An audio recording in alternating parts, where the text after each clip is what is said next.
My masjienkie werk weer. Maar hou jou uit die slaap uit om hom weer aan die gang te kry. Ek is bly dat julle almal teruggekom het. Gisteraand was, vir wie was dit nogal 'n skok gisteraand?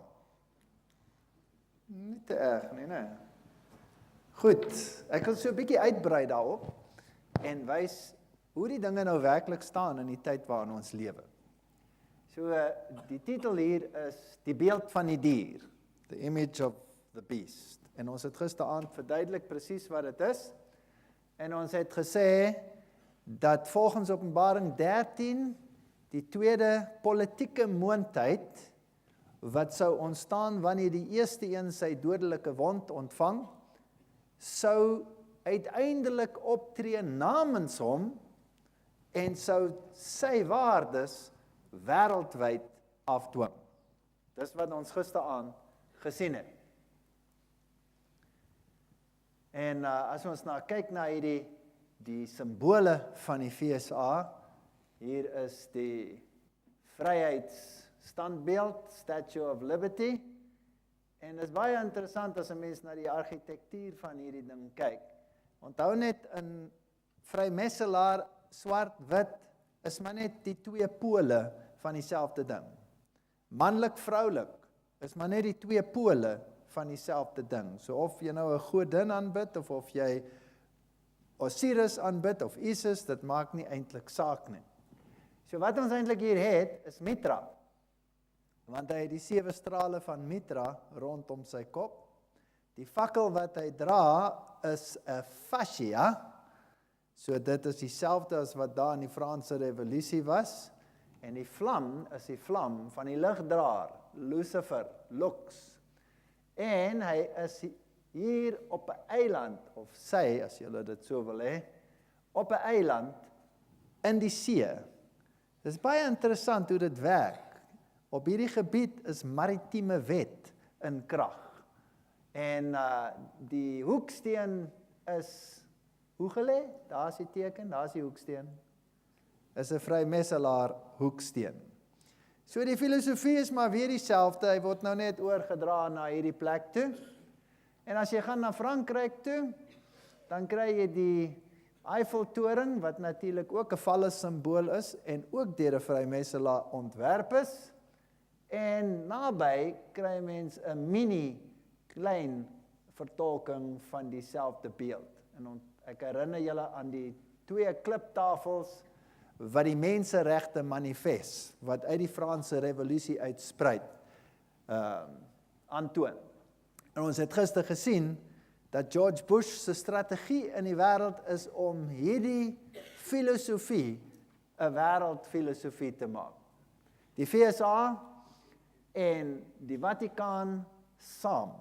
So nou het ons 'n moeder en 'n kind, as ons dit so kan stel. Of 'n pa en 'n seun. En of dit nou die politieke leiers van die protestantse wêreld is wat by hom sit, of dit die religieuse leiers van die protestantse wêreld is wat by hom sit, almal gee hulle eerbied aan die dier. Nou hierdie man het eintlik die profesie vervul, hy weet dit net miskien nie, maar Billy Graham het 'n geweldige rol gespeel. Hier skryf Billy Graham in sy autobiografie, Reagan was die eerste Amerikaanse president om 'n voltydse ambassadeur aan die Vatikaan, by die Vatikaan aan te stel. En dan gaan hy voort om te sê, dat hy wat Billy Graham is, die aanbeveling gemaak het. Hy wat Billy Graham het die aanbeveling gemaak. So hier is 'n protestantse politieke alliansie, wat die grondwet van die Amerikaanse konstitusie verkrag, en hy het vir hom gesê, I told him I did not think it necessarily violated the separation of church and state. Dis alright, jy kan dit maar doen.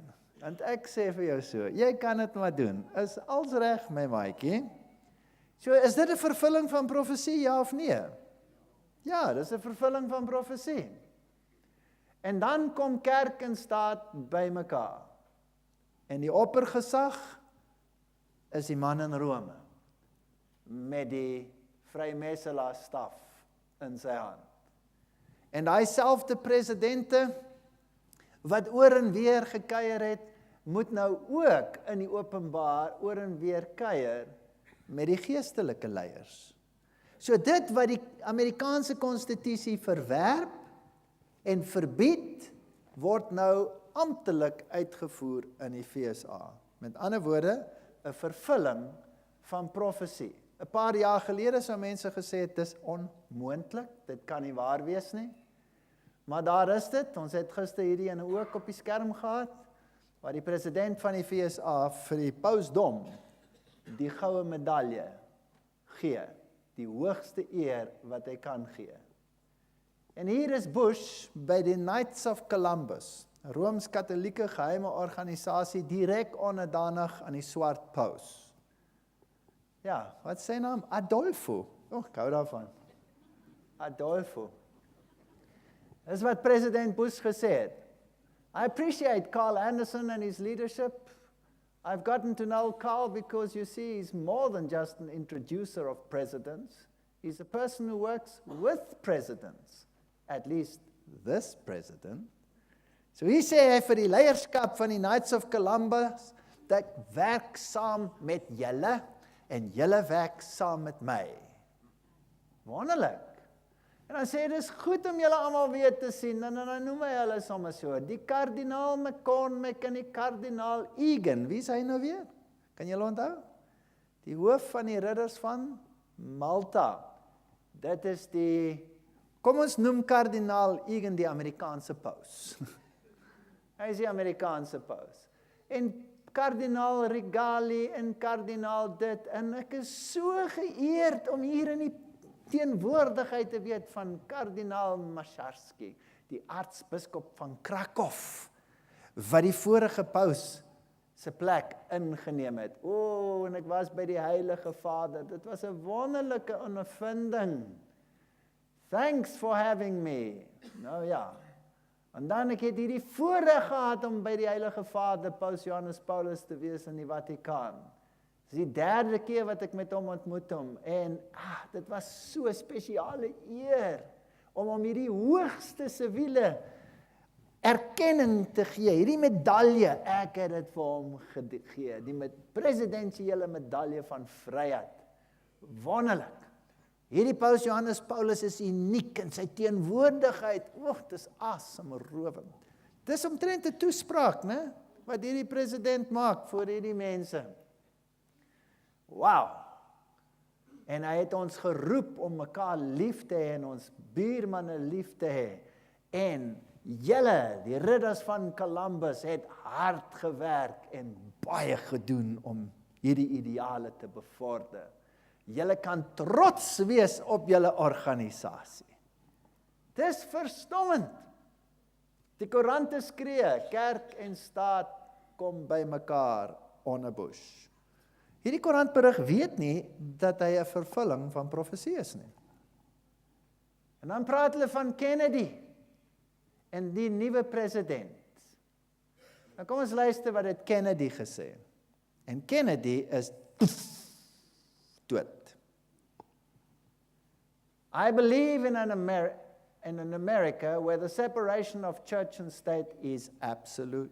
Ek glo in 'n Amerika waar die skeiding van kerk en staat absoluut is.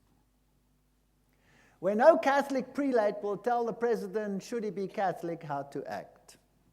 Geen katholiek gaan vir die president sê wat om te doen nie. And no Protestant minister would tell the parishioners for whom to vote. Julle gaan nie vir mense sê vir wie julle moet stem nie. No church school granted any public funds or political preference. Julle moenie verwag om geld te kry van die staat as julle 'n kerkskool is nie.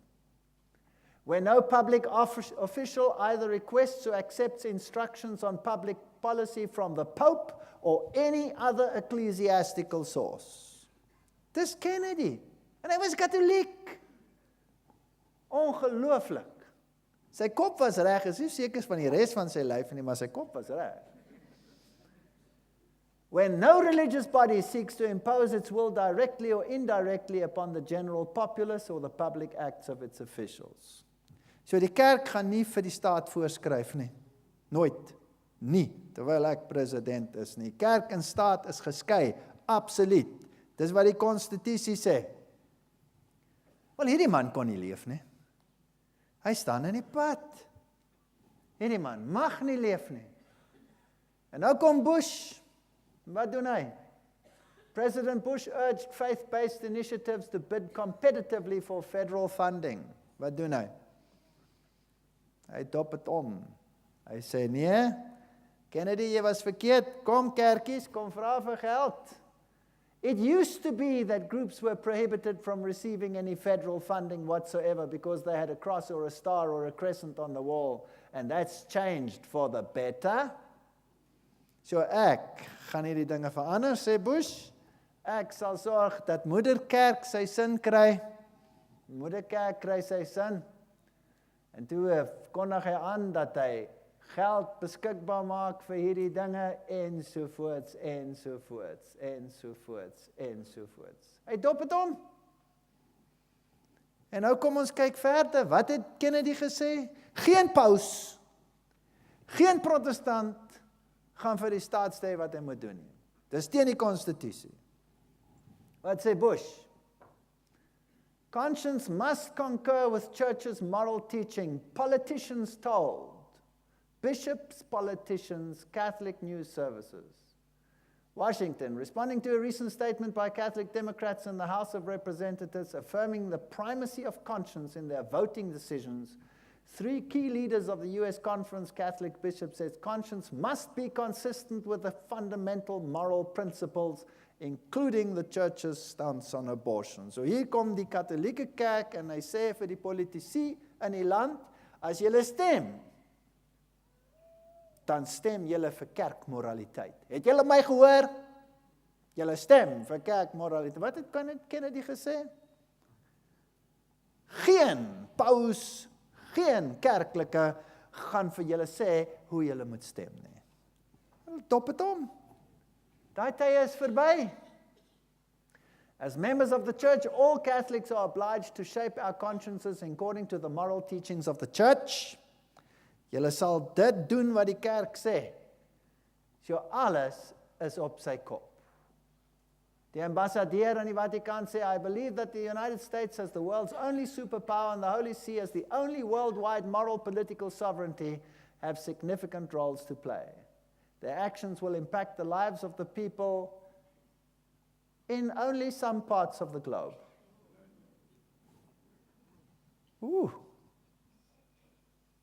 So hier sê die ambassadeur, daar's net een morele supermag in die wêreld en dis die pausdom. En daar's net een politieke mag wat dit kan afdwing, dis die FSA. En hierdie aksies gaan hulle impak hê op die ganse wêreld. Ek het dit nie gesê nie. Het die Bybel dit voorspel, ja of nee? Ja. Ons sien vervulling van profesie. Ek het hierdie sitaat al op die skerm gehad, Paus Johannes Paulus, hier saam met Bush, en Bush sê, wat jy vir ons sê, my meester, sal ons hier in Amerika deur wetgewing vaslê. Sê dit ja of nee? Ja. Die muur van skeiding tussen kerk en staat moet verwyder word. Dit is deur humaniste opgerig. Wat 'n klomp nonsens is dit? Wat skryf julle hier, Time Magazine? Waar was dit humaniste? Dis mense wat siek en sat was vir kerklike vervolging. En wat dit gedoen het op grond van vryheid van spraak. Jim Nicholson, hy was die voorsitter van die Republikeinse Nasionale Komitee tot die jaar 2000. So hy was die hoofman van die Republikaanse party. Hy het toe 'n ander pos gekry.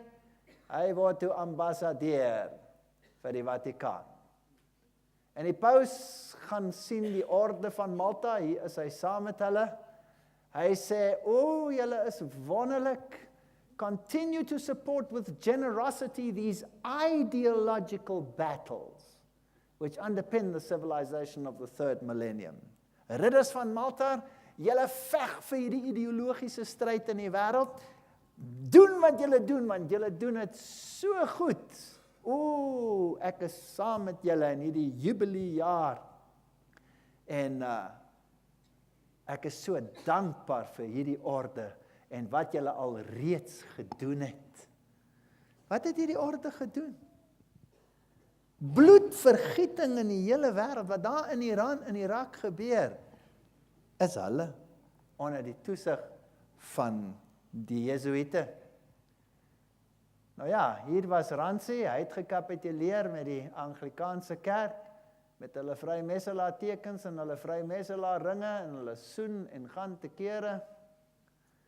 En hier sê Morals and Dogma dat die Skotse Rite en die Templars en die Jesuïte een en dieselfde ding is. Morals and Dogma, kyk nou hoe mooi stel hy dit hier. The Templars were unintelligent and therefore unsuccessful Jesuits. So die Templars het verdwyn omdat hulle die dinge te platant openlik gemaak het. Hulle het hulle self nie verskans agter een geheime gordyn na die ander nie. Sodat as die een gordyn val, is die volgende een nog daar. En die ander ene val, is die volgende een nog daar. Dis hoe die mense werk. Hulle het so baie gordyne. Kan julle onthou, in hierdie land was daar 'n politieke party met die naam ANC. Dit was destyds, kan julle dit onthou? En toe is hy verban uit die land uit. Kan julle dit onthou? En toe kom 'n ander politieke party in sy plek en sy naam was UDF. Kan julle dit onthou? En hy was toe die politieke party. En toe die baadjies nou verhang word, toe verdwyn die UDF. Want hy bestaan toe nie meer, sy bestaansreg was onnodig en hy word toe wat? ANC. Dis interessant, nee, hoe dit werk. So dis hoe die gordyne werk. Jy het altyd 'n frontorganisasie, 'n frontorganisasie. Ek noem dit maar net omdat almal kan dit verstaan en almal kan dit sien. Maar vat dit nou 'n bietjie verder, ek het dit al reeds vir julle genoem. Daar was eens op 'n party met die naam NP. Kan julle dit onthou? En hy was deur in sy politiek. En dan was daar ANC. En dan moet 'n mens nou iets stig wat deur in die politiek is, en jy noem dit maar PAN. En dan vryf jy die twee op teen mekaar, en uiteindelik is hulle almal ANC. Kan jy sien hoe dit werk? These, antithese, synthese. So julle sien, die Templars was maar net bietjie dom Jesuïte, maar die Jesuïte is met ander woorde oorgeset synde slim Templars. Hierdie boeke is wonderlik. Ek gaan agterste voor, hoekom? Want ek druk die verkeerde knop. Isis Unveiled, dis Blavatsky. Sy sê dat hierdie Petrus is niks anders as die heidense hoëpriester, die regte Peteroma of Petroma. Dis wat hy is. Dis die heidense godheid, met al die son-embleme. It is not the worships and the saints of saints and angels now, said Bishop Newton years ago, in all respects the same that the worship of demons was in former times. The name only is different. Nou het ons in plek van Jupiter en ander demone het ons Maria en die heiliges. Dis een en dieselfde ding. So sê die okkultiste self. Nou ja, toe sterf die vorige paus. En hy was veronderstel om 'n vervulling van profesie te wees. President Bush laat die vlag in die FSA halfmas hang. Geen vorige paus se dood was daar 'n verteenwoordiger van die FSA. Die president het nooit gegaan na die begrafnis van 'n paus nie. Hoekom nie? Skeiding van kerk en staat. Nooit gegaan nie, maar dit hang halfmas. Daar is die Amerikaanse vlag. Paus is dood. Onmiddellik op dieselfde dag gaan hierdie ene na die mis toe. En hy's daar met kardinaal Theodore McCarrick. En hy sê, Verskriklik, die paus is dood. The state bows to the church. Nie net een president nie, 'n hele sweterjoel van hulle. Daar's Bush, daar's die ander president, sy pa, daar's 'n ander president. 3 van hulle buig. En daar's Laura Bush en daar's, wie's daai? Daar's Condoleezza Rice. Daar kniel die Amerikaanse oppergesag. En wat skryf die Vatikaan self? Dis die Vatikaan wat skryf. In death, Pope John Paul has achieved what he failed to do in life, bringing the commander-in-chief of the world's superpower to his knees. Hulle is verwant. Hulle is verwant. So hier het hulle dit reg gekry, in die hele ou lot. Nou, kom ons kyk 'n bietjie na daai begrafnis.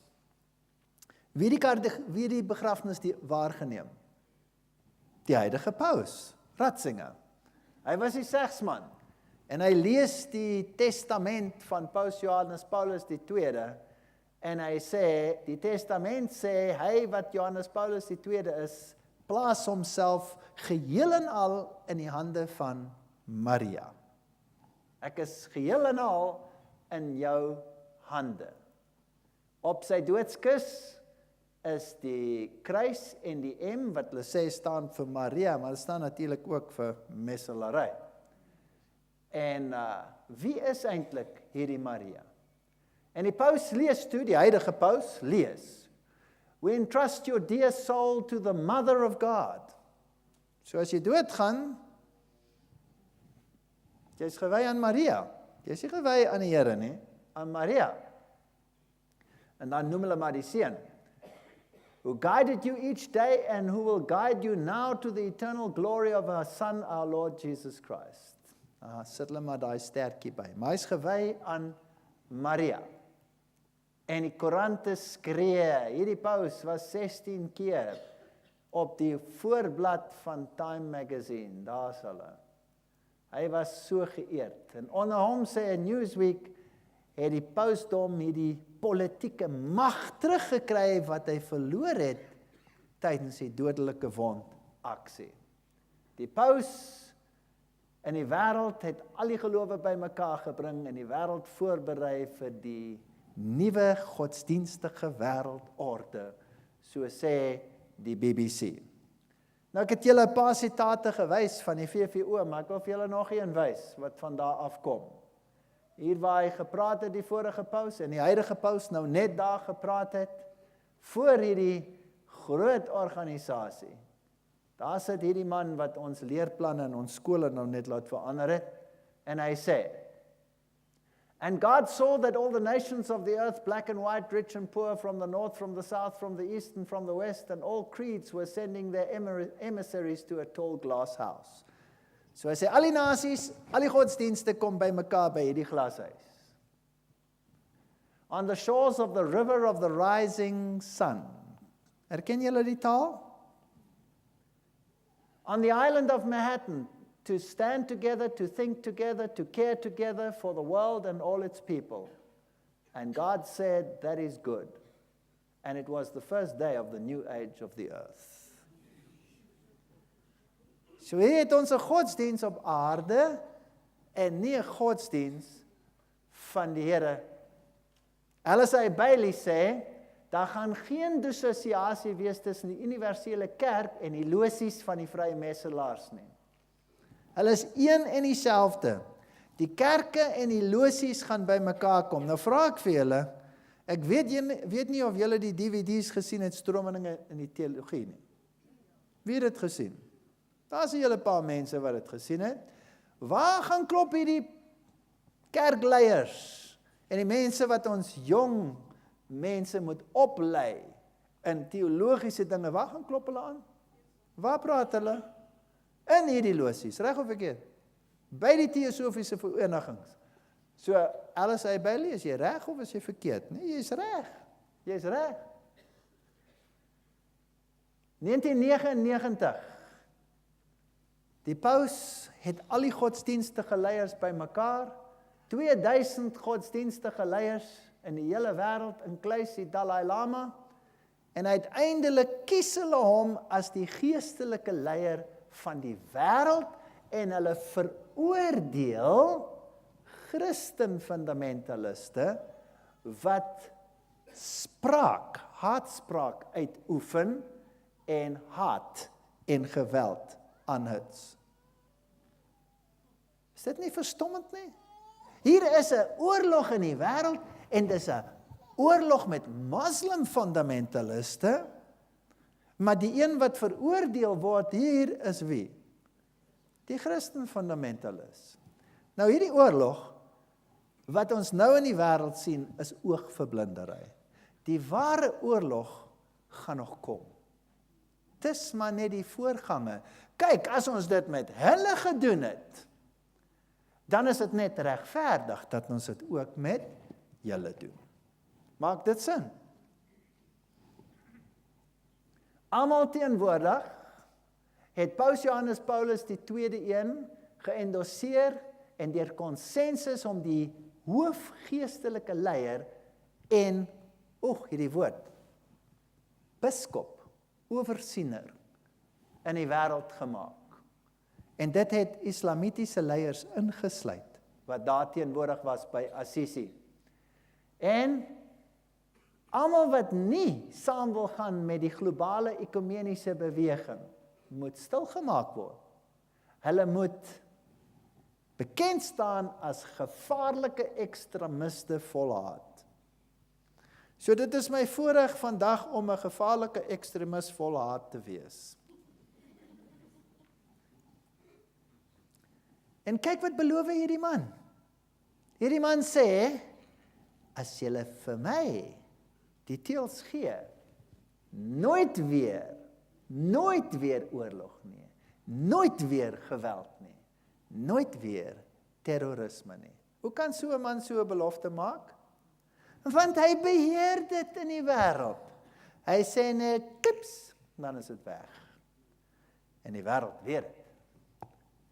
Ek het een van sy koppe gesien asof dit dodelik gewond was en die dodelike wond is genees en die hele wêreld het verwonderd agter die dier aangeloop.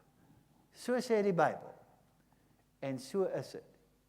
Is die hele wêreld hier verwonderd, ja of nee? Dis presies hoe dit kom. En daar is die nuwe paus. En hy was die hoof van die Inkwisisie. Council on Doctrine and Faith. Hy was die Inkwisisie man. Hy is die een wat besluit wat Rooms-Katolieke leerstellinge is. En president Bush van die Withuis sê, ag, heilige nuwe paus, jy's 'n heilige man, ons aanvaar jou. En die godsdienstige wêreld, hier staan hulle.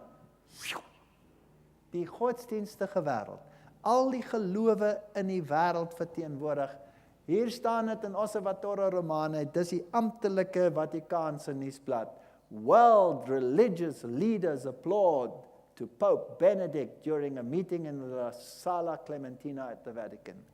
Die hele godsdienstige wêreld loop verwonderd agter die dier aan.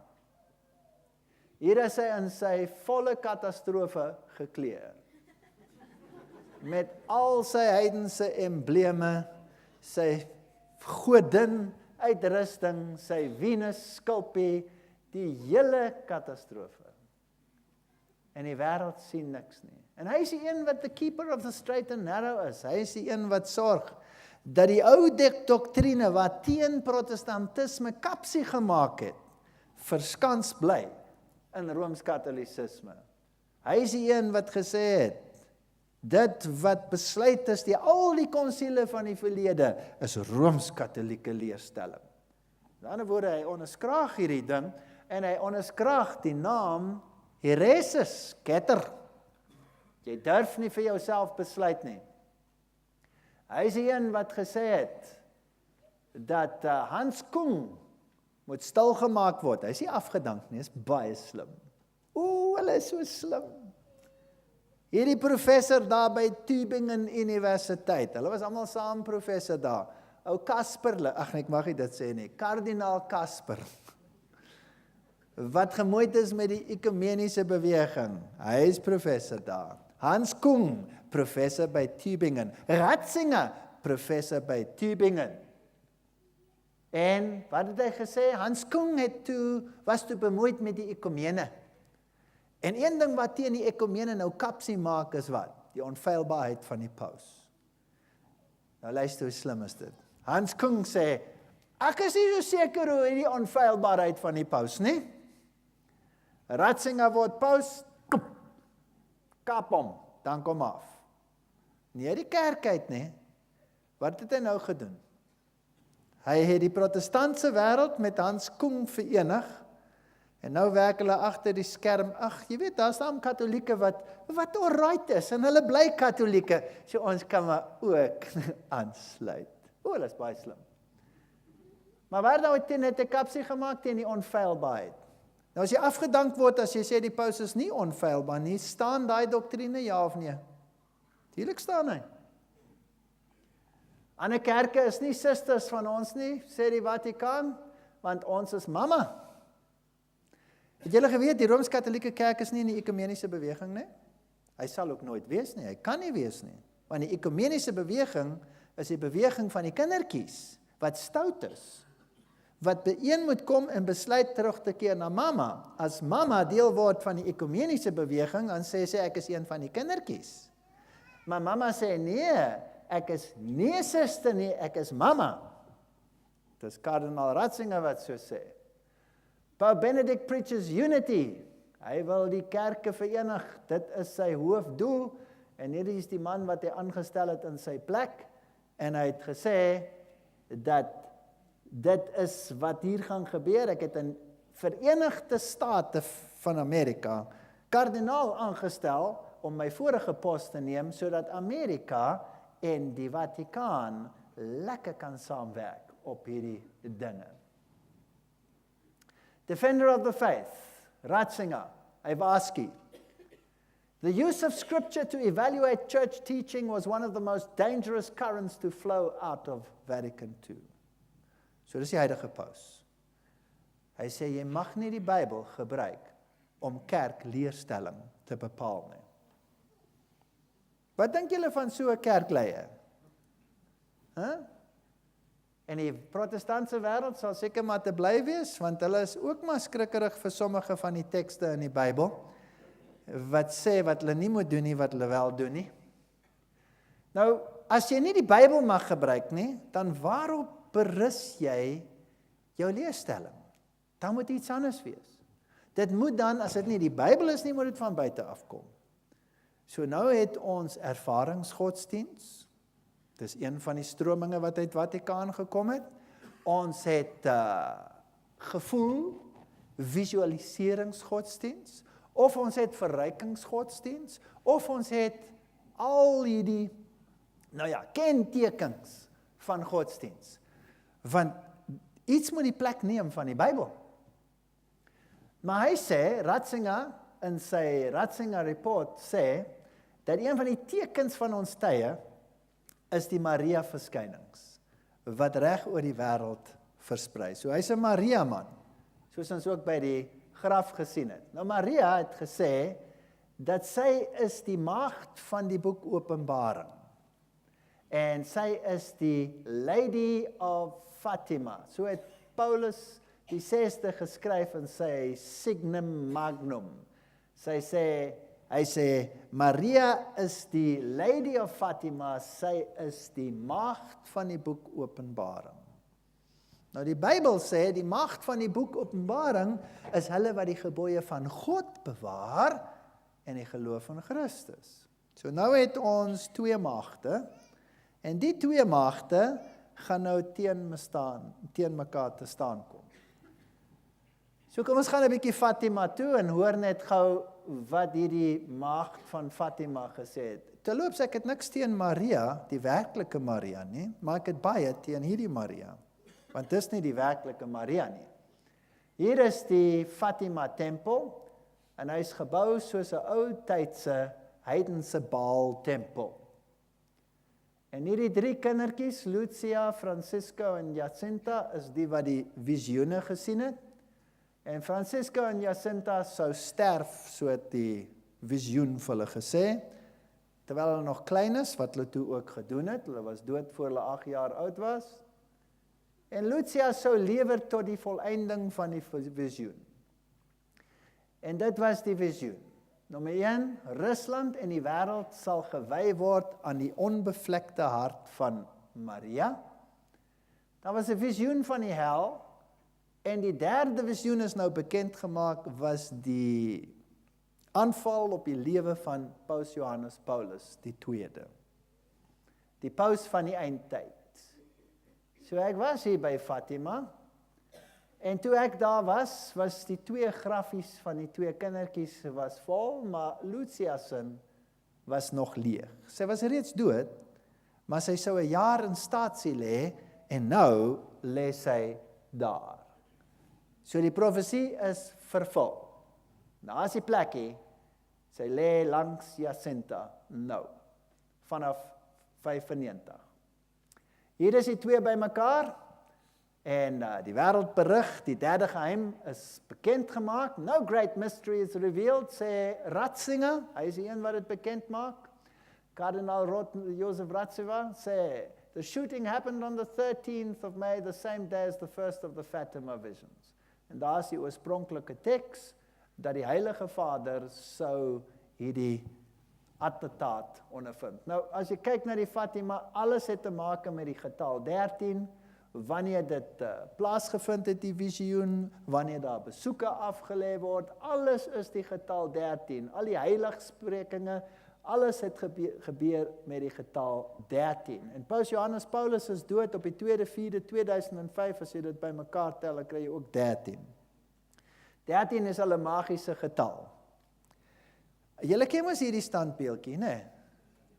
Ja, en boop sit mos die Mariakie, behalwe as die weerlig hom plat slaan, dan moet hulle maar tydelike kruis opsit. Is dit nie so nie? Ek wonder of hulle bang is om hom weer daar op te sit, dan kom maar weer. Dit sal seker nou 'n groot blitsslafleie in die volgende een. Wat is dit wat hulle hier bou? Is die toring van Babel. En wie sit bo op? Maria sit bo op. Sy is die koningin. Nou wie is sy? Wat se kleur was sy net nou? Kom ons gaan dit gou terug. Wat se kleur is sy? Wit. Nou kom ons gaan na Efese toe. En daar is sy ook. Wat se kleur is sy nou? Sy het al 2 kleure. Sy is die swart Madonna of die wit Madonna. Wat sê dit vir julle? Goed en swart. Boos en swart. Hier is die huis waar sy kampstig gebly het, kampstig met 'n doel. Almal weet dit is 'n vervalsing. Jy mag nie foto's daar neem nie. En hierso is 3 moslim vroue wat daar was toe ek daar was. En hierdie 3 moslim vroue het daar kom aanbid in Maria se huis. En hulle het gekniel en daar plak hulle gebede op, soos al die ander mense. Toe gaan vra ek vir hulle, maar julle is moslims, wat maak julle hier? Nee, hulle vereer Maria. Hulle vereer Maria. So daar's 'n mooi knoop tussen daai 2 gelowe. Nou kom ons vra vir die hoogste okkulte bron in die wêreld wie Maria werklik is. Blavatsky skryf.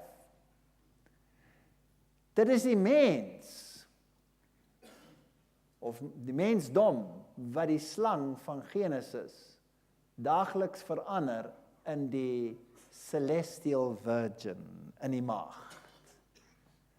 Wat vir ons geword het die moeder van die gode en van duiwels gelyktydig. So hier is die maagd, sy is die moeder van die gode en die moeder van demone gelyktydig. She is the ever-loving beneficent deity to all those who stir her soul and heart. Sy is die godheid en almal kyk na. Is dit nie wonderlik nie? Maar in die ou tyd, in die antieke wêreld en in werklikheid, Lucifer of Luciferos is die naam van hierdie engelfiguur. Nou, Lucifer is die manlike naam en Luciferus is die vroulike naam. So wie volgens Blavatsky is hierdie maagd? Sy is Lucifer. Sy is Lucifer. Sy skryf, Lucifer is divine and terrestrial light, the Holy Ghost and Satan at one at the same time. Visible space being truly filled with a differentiated breadth of invisibility. Lucifer is God. En hy is beide manlik en vroulik. Nou wie het al gehoor, dat die kerke vandag die drie eenheid ook 'n vroulike aspek wil gee, en dan maak hulle die Heilige Gees vroulik. Is dit so, ja of nee? So die kerke vandag wil hê die Heilige Gees moet die vroulike vorm of aspek van die Godheid wees. Ek het 'n groot probleem daarmee. Want die Bybel praat van die Heilige Gees as hy. Reg of verkeerd? En die Maagd Maria het ontvang deur wie? Deur wie? Deur die Heilige Gees. Oeps. So wat was hy dan? Manlik of vroulik? Hy kan net manlik wees. En dan skryf Isis, nou hoe het hierdie Maagd Maria geword? En sy sê vir ons, dat Cyril, die biskop van Alexandria, het die Isis aanbidding aanvaar van die Egiptiese godin en het haar geantromofiseer en Maria, die moeder van God, van haar gemaak. So die moeder van God in Katolicisme is Satan. Nou niemand kom na die Vader behalwe deur Maria nie. So, as ons kyk na die Bybel in Genesis 3:15 en ek sal en met die stryd sit tussen jou en die vrou en tussen haar saad en jou saad en hy sal jou kop verbrysel en jy sal sy hak skeen. Bruise, wat is dit in Afrikaans? Brys, ja, verbrys. Maar dis hy. Nou soos ek al reeds vir julle gesê het, die Douay-Rheims Bybel, die Katholiek Bybel, sê, she shall crush thy head. Nee, he shall crush thy head, nee. And thou shalt lie in wait for her heel. So die Messias word in die Katholieke Bybel vervang met Maria. Dis nou nie meer die ander ene nie. En Biskop Sheen het gesê, ons leef in die dae van die apokalips, die laaste dae, en nou kom die twee groot magte bymekaar. Die mystieke liggaam van Christus en die mystieke liggaam van die Antichrist, en die oorlog gaan nou begin. Goed, so ons gaan twee sye hê. Ek wil hê julle moet weer luister. Hoeveel sê dit daar? The two great forces. So daar gaan net twee magte wees wat teenoor mekaar staan, die waarheid en Babylon. Die samevoeging van alles wat teen God is, gaan by mekaar kom. Rooms-Katholicisme leer dat Maria deur haar gehoorsaamheid die vloek opgehef het wat in die tuin van Eden deur Eva teweeggebring het. Nou, wat is dit? Dis verlossing deur werke. Met ander woorde, Maria verering beteken verlossing deur werke, en as ek daardie tipe verlossing aanvaar, dan aanbid ek vir wie? Lucifer. So maklik soos dit. So Maria is 'n akroniem vir weg met Jesus Christus. Ons het hom nie nodig nie. Ons sal ons eie verlossingsplan bewerkstellig. En hierdie twee liggame gaan teen mekaar te staan kom. Maria sê, in een van haar visioene sê sy, of verskynings, dis nou die tyd vir die groot stryd. En by Medjugorje sê sy, die stryd gaan oor die gebooie, waarna die kerk julle roep, sodat julle gehoorsaam moet wees, maar Satan probeer dit vernietig. Dis hoekom ek vir julle die lesing gegee het, waar ek vir julle wys, dat in die okkulte wêreld word goed sleg en sleg word goed. Jehovah, Yahweh, word Satan genoem en Satan word Christus genoem. So wanneer hulle sê, die goed gaan teen die veg teen die sleg, dan sê hulle, Lucifer gaan veg teen die volgelinge van Christus. Jy moet altyd omdraai wat hulle sê. So, sy sê die tyd het gekom.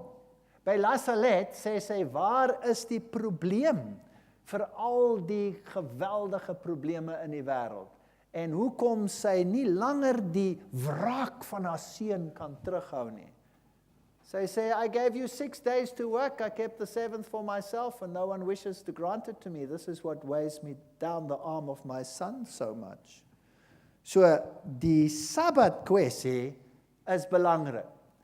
Sy sê, niemand hou die Sabbat nie. Dit is die probleem. Sabbat is die probleem, maar wat is Sabbat? Die Bybelse Sabbat of die kerklike Sabbat? Sy het gesê, die een na wie die kerk julle roep. Kom ons bring net daardie saggie weer van gisteraand op. Most Christians assume that Sunday is the biblically approved day of worship. The Roman Catholic Church protests that it transferred Christian worship from the biblical Sabbath Saturday to Sunday. So die Katholieke Kerk sê nee. Ons het die dag verander. And that to try to argue that the change was made in the Bible is both dishonest and a denial of Catholic authority. If Protestantism wants to base its teachings on the Bible, it should worship on Saturday. So nou sê die Romeinse Katholieke Kerk, kom 'n stryd tussen twee groepe. Die hele wêreld gaan saam met die kerk staan en daar gaan 'n groep wees wat sê nee. Hulle wat nie wil saamwerk nie, het ons gesien, het hulle gesê, is gevaarlike ekstremiste vol haat. Is dit reg? En hulle gaan wees wat? Moslim of Christen fundamentaliste? Christen fundamentaliste. So ons kry ons definisies reg, okay? So Christen fundamentaliste wat nie deel wil wees van die ekumeniese beweging nie, hulle gaan die vyand wees. Kom ons gaan verder. Hier sê hulle, die twispunt gaan wees die Saterdag, Sondag kwessie. Kom ons gaan na Mary Online en ons vra vir hulle om hierdie saak vir ons duidelik te maak. Catholic Mirror. 2003 wys hulle hierdie hele ding, hierdie hele oorlog tussen hierdie twee aspekte weer van vooraf. En hulle bring die geskiedenis aan en hulle sê, dis nou die Katholieke Kerk wat hier skryf, Februarie 24, 1893 het die generale konferensie van die Sewende Dag Adventiste Kerk kapsie gemaak teen sekere besluite van die Hooggeregshof van die FSA. Sien, wat gebeur het? Hulle het besluit in die FSA om 'n gereuse ekonomiese uitstalling te hou, 'n wêrelduitstalling. En hierdie ding, omdat dit 'n wêreldding was elke dag inkluis Sondag. Toe kom die Hooggeregshof van Amerika en sê, wow, ons gaan dit nie so doen nie. Sondag is 'n heilige dag, julle sal nie hierdie uitstalling hou op 'n Sondag nie. Toe maak die Sewende Dag Adventiste Kerk kapsie. En hulle sê, nee, wag 'n bietjie. Kerk en staat in die FSA is geskei. En nou kom die staat en maak 'n wet en sê dat dit en dit en dit oor godsdienstige redes sal nie plaasvind nie. Is teen die grondwet. Is heeltemal reg. En hulle het toe voortgegaan en hulle het nogtans die resolusie aanvaar en die uitstallings is verbied op 'n Sondag.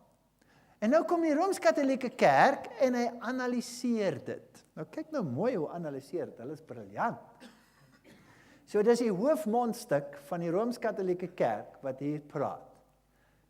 En hy sê, dit was oor hierdie punt, skryf hulle nou, dis die Rooms-Katolieke Kerk, dit was oor hierdie punt, dat die konsilie van Trent die reformatie veroordeel het. Die hervormers het die hele tyd gepraat, dat die Katolieke Kerk afvallig was van die geskrewe woord. Die Protestante het gesê die woord, sola scriptura, die woord, die Bybel en die Bybel alleen. Terwyl die kerk gesê het, nee, die Bybel soos geïnterpreteer deur die kerk en deur die voorvaders van die kerk. Dit is waaroor dit gaan. Tradisie plus kerk. Maar julle sê, ons as kerk is afvallig. So, kom ons kyk verder. En so het die konsilie van Trent hierdie ding bespreek. Die protestante het gesê, die Bybel en die Bybel alleen. Die Rooms-Katholieke Kerk het gesê, nee, ons besluit. Bybel en tradisie. Ons tradisie staan bo die Bybel. Ons sal besluit. En uiteindelik kom die aartsbiskop van Reggio binne in die konsiel van Trent. En hy maak hierdie toespraak. Die protestante sê dat hulle staan op die geskrewe woord. Hulle sê die Bybel en die Bybel alleen is die standaard van hulle geloof. En hulle regverdig hulle rebellie teen die kerk op grond van die feit dat die kerk afvallig geraak het van die woord. Nou, hulle profesie dat hulle by die Bybel en die Bybel alleen staan is vals. Hoekom? Want hulle onderhou nie die 7de dag van die week as die Sabbat nie. Dis die aartsbiskop van Reggio by die konsilie van Trent. So hier kom die uiteindelike skeiding tussen protestante en katholieke. En die protestante het die grootste wapen in hulle hand gehad, die Bybel, en nou verloor hulle die stryd. Hulle hou nie die 7de dag nie, hulle verwerp dit. En as hulle nou werklik sou sê die Bybel en die Bybel alleen, dan moes hulle dit mos gehou het. Maar hulle hou die Sondag wat berus op die tradisie van die kerk. So wat doen hulle nou eintlik? Hulle aanvaar mos nou die gesag van die kerk en nie die gesag van die Bybel nie. So julle is nie 'n godsdiens nie, julle is niks anders as 'n rebellie nie. Consequently, the claim of Scripture alone as standard fails and the doctrine of Scripture and tradition as essential is fully established. So, Rooms-Katholieke Kerk, jy wen. En die protestante is self hier hulle eie veroordelaars, want wat sê hulle in hulle eie geskrifte? Wat sê hulle in die Augsburg Confession? Hulle sê dat die observasie van die Here se dag is deur die kerk alleen ingestel. So protestante, weg is julle. So dis niks anders as 'n rebellie teen die kerk se autoriteit nie. Julle is nie 'n kerk nie, julle is net 'n rebellie. En dis die posisie vandag, en soos hierdie dokument wys, is dit die vandag die posisie, sê die Rooms-Katholieke Kerk, dat protestantisme is onverdedigbaar, teenstrydig en is 'n selfmoordpoging. Dis die Rooms-Katholieke Kerk wat hier praat. Wat sal hierdie protestante doen? Wat sal hierdie protestantisme nou doen? En dan gaan hulle voort en hulle gee 'n Bybelstudie. Hierdie einste Katholieke Kerk. Hulle sê diegene wat die Bybel wil volg as hulle enigste gids, moet dan wees soos die Israeliete in hierdie punt, of soos die 7de dag Adventiste. Hulle het die bewyse aan hulle kant. Hulle is Bybelse protestante. En hulle sê ons berus ons op die Bybel. Die Adventiste is die enigste liggaam van Christene wat die Bybel as hulle leermeester vat en geen rede vind om die 7de dag prys te gee nie. Dis word hulle genoem 7de dag Adventiste. Dis wat die Rooms-Katholieke Kerk skryf. So hulle val nie die Rooms-Katholieke Kerk het nie die Adventiste aangeval daar nie. Hulle het net gesê hulle is reg. Hulle is reg. Bybel sê so. Want Rooms-Katholisisme verdedig homself nie op grond van die Bybel nie, hy verdedig homself op grond van sy gesag oor die Bybel. Nou sê hy verder, sou die Israeliete en die 7de dag Adventiste reg wees wat hierdie Sabbat kwessie betref? Albei berus op hulle onfeilbare leermeester die Bybel, laat die Bybel besluit. En dan gee Rooms-Katholisisme 'n Bybelstudie uit die Bybel wat 'n Adventist sal laat skaam word. So goed is hy. En hulle bewys, die Sabbat staan, dis het die kerk die Sabbat verander. En hulle skryf hier, the observance of the Sabbath to Sunday by right of the divine infallible authority given to her by her founder. So sê dit oorgeskryf.